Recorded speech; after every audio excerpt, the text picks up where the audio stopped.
নমস্কার বন্ধুরা, অনিতার হেসেলে সবাইকে স্বাগতম। আজকে নিয়ে এসেছি কমলা ভেটকি, মানে ভেটকি মাছ ও কমলা লেবুর রস দিয়ে আমি একটা রান্না করব, যেটার স্বাদ অসাধারণ। এই কমলা ভেটকি রান্না করার জন্যে আমি এখানে 4 পিস বড় বড় ভেটকি মাছ নিয়েছি। ভেটকি মাছটা আমি কেটে ধুয়েই একটু গোলমরিচের গুঁড়ো, আধখানা পাতিলেবুর রস ও পরিমাণ মতো নুন মিশিয়ে রেখে দিয়েছি, যাতে এই মাছটার মধ্যে নুন, লেবুর রস, মরিচ গুঁড়ো খুব ভালোভাবে ভিতরে প্রবেশ করে যায়, মানে খুব মাখামাখি হয়ে যায়। এই জন্য আমি 10-15 মিনিট আগে এটা করে রেখেছি।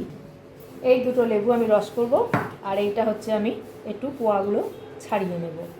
আর লাগছে সবজি হিসেবে আমি অল্প একটু গাজর এখানে গ্রেট করে নিয়েছি, আর কয়েকটা ক্যাপসিকাম আমি কেটে নিয়েছি। আর আমি এখানে কোনো সবজি দেব না, শুধু এই দুটো দিয়েই রান্না করব। আর নিয়েছি 1 চামচ কর্নফ্লাওয়ার, এটা আমি জল দিয়ে গুলে নেব, নিয়ে রান্নাটার মধ্যে দেব। যখন দেব তখন আমি দেখিয়ে দেব। মাছটা ভেজে নেওয়ার জন্যে আমি একটা কড়া বসিয়ে দিয়েছি, দিয়ে তাতে একটু সাদা তেল দিচ্ছি। আমি এই রান্নাটা সাদা তেল আর একটু মাখন দিয়ে করব। তেলটা গরম হয়ে গেলে আমি মাছটা দিয়ে দিচ্ছি।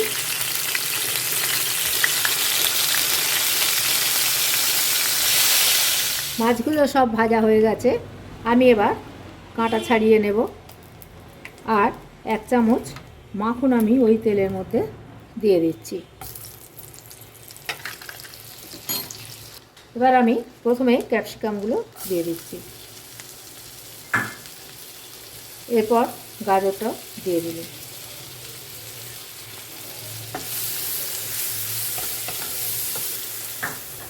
আমি সমস্ত ভেটকি মাছটা এরকমভাবে কাঁটা ছাড়িয়ে নিয়েছি। এবার আমি কমলা লেবুর যে রস বার করেছিলাম সেটা একটুখানি রেখে দিলাম। এটা আমি কর্নফ্লাওয়ারটা গুলবো, বাকিটা আমি দিয়ে দিলাম। ভেজে রাখা মাছগুলো আমি সব দিয়ে দিলাম। কয়েকটা কিশমিশ আমি ধুয়ে রেখেছিলাম, সেটা দিয়ে দিলাম। এটা খেতে ভালো লাগবার জন্যে দিলাম। 2 কাঁচা লঙ্কা আমি চিড়ে নিয়েছি, দিয়ে দিলাম। অল্প একটু মরিচের গুঁড়ো দিয়ে দিলাম। সামান্য একটু জল আমি দিচ্ছি। জলটা দেওয়ার কারণ হলো মাছটা যাতে ভালোভাবে সিদ্ধ হয়। কর্নফ্লাওয়ারটা নিয়েছি, এটা আমি কমলা লেবুর জুস দিয়ে গুলে নেব।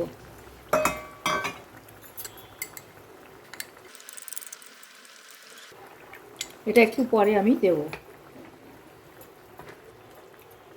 এই সময় নুনটা একটু টেস্ট করে দেখবেন, যদি নুন কম লাগে, যেহেতু লেবুর রস একটু তো টক মিষ্টি আছেই, নুনটা কম লাগলে একটু নুন দিয়ে দেবেন। যে কমলা লেবুর কোয়াগুলো আমি ছাড়িয়ে নেব বলেছিলাম, এই নিয়েছি, এগুলো দিয়ে দেব। ভেটকি মাছ আমরা অনেক রকমভাবে রান্না করি, একবার এইভাবে খেয়ে দেখবেন কত সুন্দর এটা খেতে হয়। আর ভালো লাগলে আমাকে একটা কমেন্ট করে জানাবেন যে এটা কত সুন্দর খেতে হয়েছে। আর যে মাখনটা তুলে রেখেছিল সেটা দিয়ে দিলাম। গ্যাসটাকে আমি কমিয়ে দিয়েছি, এবার আমি নিভিয়েই দেবো গ্যাসটা। এই চামচে করে 1 চামচ মধু এর ওপর এরকম ছড়িয়ে দেবেন। এটা দিতে পারলে ভালো, না যদি দিতে পারেন তাহলে সামান্য চিনি হলেও ছড়িয়ে দেবেন ওপর থেকে। এবার আমি গ্যাসটাকে অফ করে দিচ্ছি। এটা ভাতের সাথেও খাওয়া যায়, ফ্রাইড রাইস, তারপরেতে লুচি, পরোটা, রুটি। যারা রুটি দিয়ে মাছ খেতে ভালোবাসেন তারা এরমভাবে রুটি দিয়ে মাছ তরকারিটা করে রুটি দিয়ে খেয়ে দেখবেন, খুবই ভালো লাগবে।